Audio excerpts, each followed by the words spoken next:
नमस्कार, आदाब। मैं हूं राव अकरम और आप देख रहे हैं मेरा हिंदी यूट्यूब चैनल। साथियों, आज की इस वीडियो में हम जानेंगे कि अवैध कब्जा हटाने की क्या कानूनी प्रक्रिया है, और दूसरे नंबर पर जानेंगे कि क्या कानूनी नोटिस भेजना, यानी किस प्रकार का कानूनी नोटिस आपको भेजा जाता है, या पुलिस में शिकायत दर्ज कराने पर आपराधिक कार्रवाई कैसे हो सकती है जमीन पर कब्जा करने वाले के खिलाफ, और साथ ही सिविल कोर्ट में मुकदमा दायर करना, यानी बेदखली और कब्जा वापसी।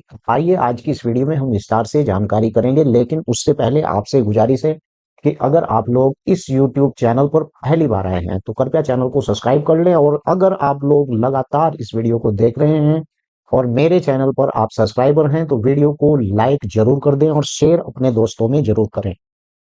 आपका भूमि से संबंधित किसी भी प्रकार का कोई सवाल है, आप मेरे टेलीग्राम चैनल पर जाकर मुझे अपनी बात लिख सकते हैं और मैं हाथ के हाथ आपकी बात का जवाब देने का प्रयास करूंगा। जो स्क्रीन पर मेरा मोबाइल नंबर चल रहा है वो अक्सर कर बंद रहता है, क्योंकि बहुत सारे लोगों की कॉल मेरे पास आती रहती है। इसीलिए आपसे गुजारिश है कि मेरा टेलीग्राम चैनल, मैंने डिस्क्रिप्शन में उसका लिंक दे रखा है, आप वहां से जाकर मेरे लिंक को आप जो है जैसे ही खोलेंगे तो आपको टेलीग्राम मेरा चैनल दिखाई देगा, उस पर आप मुझे अपना सवाल यानी लिख सकते हैं और मैं आपको हाथों हाथ उसके बारे में जवाब भी दूंगा। तो चलिए आज की इस वीडियो में हम बात विस्तार से करेंगे, क्योंकि अवैध कब्जा हटाने हटाने की क्या प्रक्रिया है और कैसे तुरंत अवैध कब्जा हटेगा। यहाँ पर मैं आपको एक बात बता दूं कि अवैध कब्जे को लेकर लोग ज्यादा भ्रमित रहते हैं और सोचते हैं कि यार, ग्राम समाज की जमीन है, आपके घर के बाहर पड़ी हुई है, तो इस जमीन को क्यों ना कब्जा लिया जाए। मैं आपको बता दूं कि ऐसी जमीन अगर आप कब्जा रहे हैं तो आपको पहले ये सोचना होगा कि कब्जा करना एक कानूनन अपराध है। मैं इस YouTube चैनल के माध्यम से आप लोगों को इस बाबत नहीं जानकारी देता हूं कि आप किसी की जमीन पर कब्जा कर लें। मैं उसके खिलाफ हूं, क्योंकि अगर आप लोगों को मेरे इस YouTube चैनल से इतनी जानकारी मिलती है कि कब्जा करने से आपको क्या नुकसान होगा, आपको जान माल का नुकसान भी हो सकता है, आपको कानूनन प्रक्रिया में लफड़े में पड़ने का भी आपके लिए खतरा पैदा हो सकता है, और कब्जे से बेहतर है कि क्यों ना आप ऐसी जमीन को रजिस्ट्री कर ली जाए, या कब्जे से बेहतर है कि आप ग्राम पंचायत या किसी भी नगर पंचायत को इस प्रकार का आवेदन दे कि आपके पास रहने के लिए कोई भूमि नहीं है। तो सरकार उसके बारे में सोचती है, और सरकार ने इस प्रकार की ग्राम पंचायत के अंदर बहुत सारी योजनाएं चला भी रखी हैं, लेकिन उन योजनाओं के बारे में गांव की भोली भाली जनता को नहीं पता होता है, और ग्राम प्रधान बेईमान इस प्रकार की योजनाओं का लाभ अपने लोगों को दे देता है। मेरे इस YouTube चैनल चलाने का सिर्फ यही मकसद है कि आप लोगों को भी इसकी जानकारी मिले कि ग्राम पंचायत की भूमि आखिर कैसी होती है। अगर मान लीजिए कि आपने ग्राम पंचायत की भूमि पर अवैध कब्जा कर लिया है तो ये जमीन किस प्रकार की है, आइए मैं आपको लेकर के चलता हूं अपने लैपटॉप की स्क्रीन पर। उससे पहले आपको बता दूं कि अवैध कब्जा हटाना एक कानूनी प्रक्रिया है, जिसके लिए आपको व्यवस्थित यानी कानूनी प्रक्रिया से आगे बढ़ना होगा, और जबरदस्त खुद कार्रवाई करने के बजाय हमेशा कानूनी रास्ता अपनाना सुरक्षित और सही होता है। और मैं दोबारा से फिर इसी बात को दोहरा रहा हूं, अवैध कब्जा हटाने के लिए सामान्य चरण दंड जो है प्रक्रिया, मैं आपको इस YouTube चैनल के माध्यम से बता रहा हूं कि अगर किसी व्यक्ति ने आपकी भूमि पर कब्जा कर लिया है, और मैं आपके सामने लेकर के इसी मैटर को आया हूं ताकि आपको पता चल जाए। वैसे तो आपको बहुत सारे ज्ञानी मिल जाएंगे, YouTube पर भी बहुत सारे ज्ञानी मिल जाएंगे, आप किसी कचहरी के अंदर भी जाएंगे वहां पर बहुत सारे ज्ञानी आपको मिल जाएंगे जो किताबें नहीं पढ़ते, सिर्फ वक्त में होते हैं। मैंने देखा है कि कचहरी के अंदर ऐसे बहुत से विद्वान लोग बैठे हुए हैं, 95% जिन्हें कुछ भी नहीं पता है, और वो सिर्फ भक्तम होते हैं। जो लिखतम और पढ़तम होते हैं, जो किताबें पढ़ते हैं, उन्हें कानूनों के बारे में पूरी जानकारी होती है। लेकिन भक्तम के साझे में चक्कर में आप बिल्कुल मत पड़ना। भक्तम विद्वान बहुत सारे हो रहे हैं, फर्जी डिग्री ले लेकर, यानी कि ऐसे वकील आपको मिल जाएंगे जिनके पास फर्जी डिग्री है, उन्हें ABCD का भी नहीं पता होता है। कॉलेज से जैसे ही उनका रजिस्ट्रेशन हुआ वो प्रैक्टिस में शुरू कर देते हैं, उनका उस्ताद उन्हें कह देता है कि प्रैक्टिस में ऐसे लूटने का फंडा वो गरीब लोगों को उसे सिखाता रहता है, कानून के बारे में उन्हें कोई जानकारी है। इस पर ही मैं पहले चर्चा कर लेता हूँ। मैं बहुत सी कचहरियों या बहुत सी जिले की कचहरी के अंदर जाता हूं तो मैं वहां पर जाकर अगर किसी नियम के बारे में बात करता हूं तो अगले व्यक्ति को उस नियम के बारे में जानकारी ही नहीं होती है। बहुत से ऐसे पटवारी हैं, बहुत से ऐसे विद्वान हैं जिनका नाम मैं अपने इस यूट्यूब चैनल पर नहीं लेना चाहता हूं। वो दिखावे में मेरे सामने खुद मेरे गुरु बनते हैं, लेकिन जब मैं देखता हूं तो उनकी हरकत कि मेरे यूट्यूब चैनल पर वो सब्सक्राइब किए हुए हैं और वो मेरे चैनल को देखते हैं। बुरा ये नहीं है, अगर ज्ञान कहीं से भी मिलता है उसे ले लेना चाहिए। मैं ये अपनी बड़ाई बिल्कुल भी नहीं मार रहा हूं कि मेरे माध्यम से ये कानून चले, नहीं। मुझे इसकी जानकारी है। अगर मेरे पास वो जानकारी है तो आपके पास भी वो जानकारी होनी चाहिए। अगर मेरे पास कुछ विद्वानों के मुझे कॉल भी आते हैं, कहते हैं कि अगर भाई उस वीडियो के अंदर आपने ये बोला है, तो अगर मुझे लगता है कि यार शायद मैं गलत हूं तो मैं उसे सॉरी बोलकर उस वीडियो के अंदर पहली दूसरी वीडियो के अंदर बता देता हूं कि इस प्रकार की जो मैंने वीडियो बनाई थी, भाई उस वीडियो के अंदर मैंने वो बात गलत लिख बोली है। एक स्कैम वीडियो मेरे से बन गई थी, मैंने आपको बताया, उसके ऊपर ही मैंने ऊपर ही थीम लाइन के ऊपर ठप्पा लगा रखा है और वो मेरे से स्कैम वीडियो बन गई थी। आप मेरी प्लेलिस्ट में देखेंगे कि आटा चक्की गरीब लोगों को फ्री योजना। बाद में मुझे पता चला कि ये योजना तो है ही नहीं। मैंने उसके थीम को बदला और उस पर मैंने लगाया फेंक वीडियो। समझ गए आप मेरी बात? ताकि आपको मालूम हो जाए कि मैं अपनी राय या अपने प्रोफेशन से कभी गद्दारी नहीं करूंगा और मैं आपके सामने जो भी लाऊंगा वो बिल्कुल सच लाऊंगा, उसे पूरा निकाल कर लाऊंगा। कहने का मतलब यही है कि ज्ञान कहीं से भी मिले वो ले लेना चाहिए, चाहे बड़े विद्वान से मिले चाहे छोटे विद्वान से मिले। चलिए, आवश्यक दस्तावेज क्या है, यानी कानूनी कब्जा हटाने की प्रक्रिया क्या है।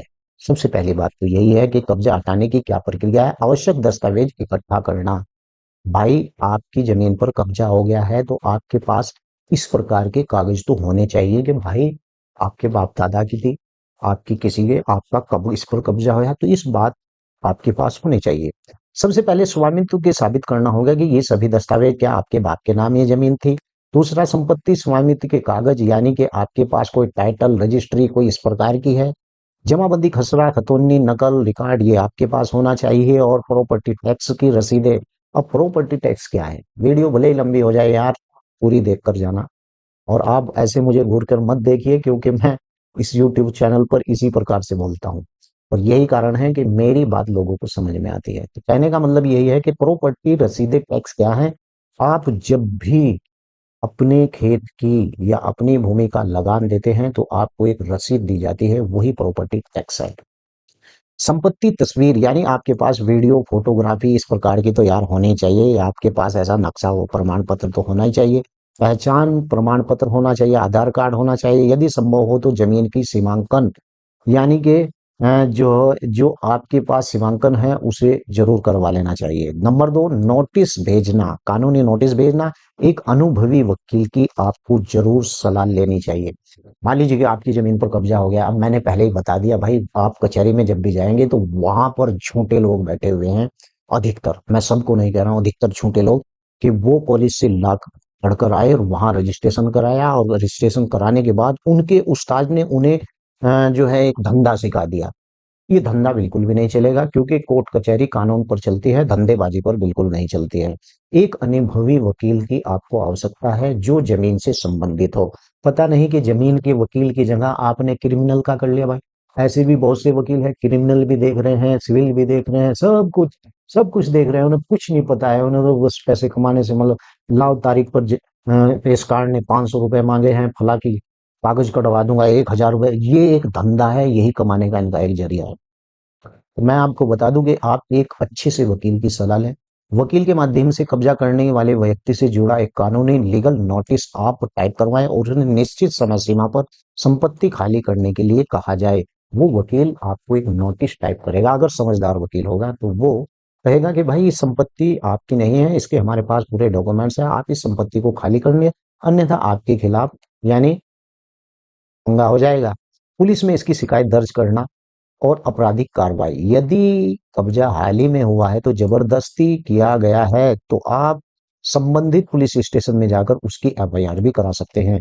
पहले ऐसा नहीं होता था, पहले दरोगा कहता था, स्टेशन में जाते थे आप, ये मामला तो भाई जो है दीवानी प्रक्रिया का है, इसमें हम कुछ नहीं कर सकते। लेकिन अब ऐसा नहीं है, अगर ऐसा कोई बोलता है तो उसकी वीडियो वायरल आपको कर देनी चाहिए डायरेक्ट, क्योंकि अब कानून ने इस प्रकार की पावर दे दी है।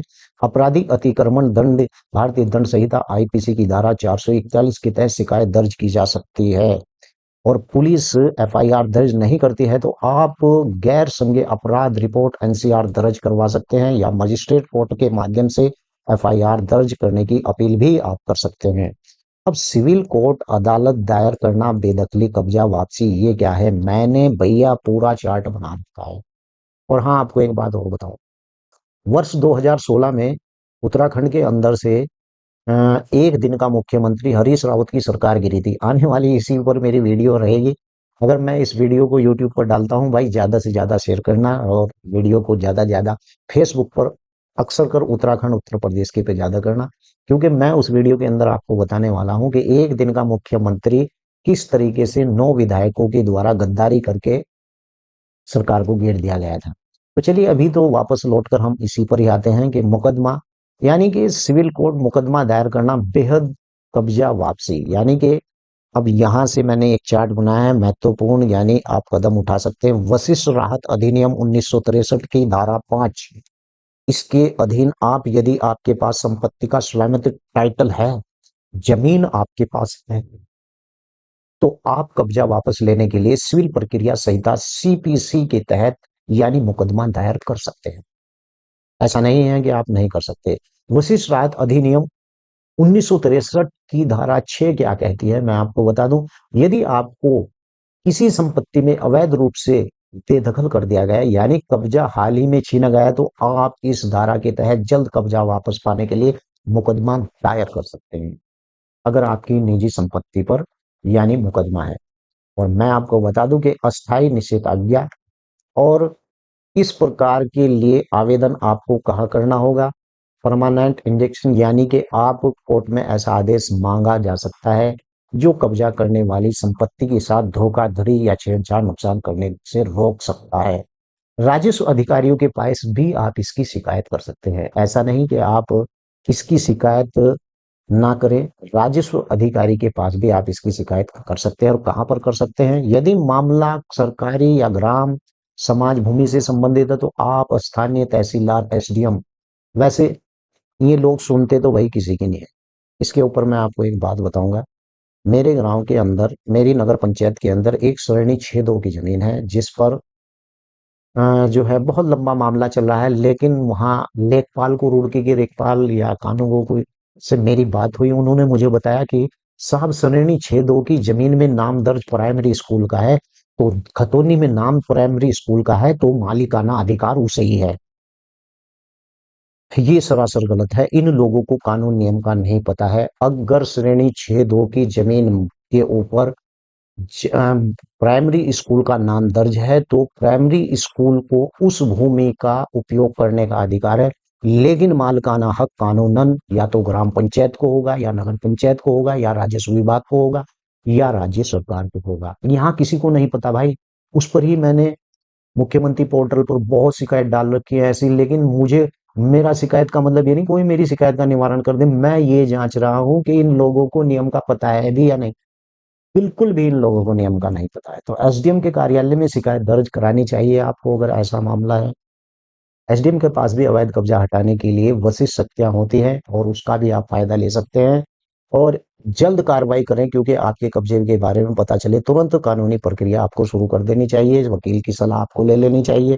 और मुझ जैसे विद्वान की भी टेलीग्राम पर आप थोड़ी बहुत सलाह ले लिया करो भाई, क्योंकि इस प्रकार की अगर आप सलाह लोगे तो आपके फायदे में ही होगा। वीडियो कैसी लगी है? वीडियो को लाइक और शेयर जरूर करें। जय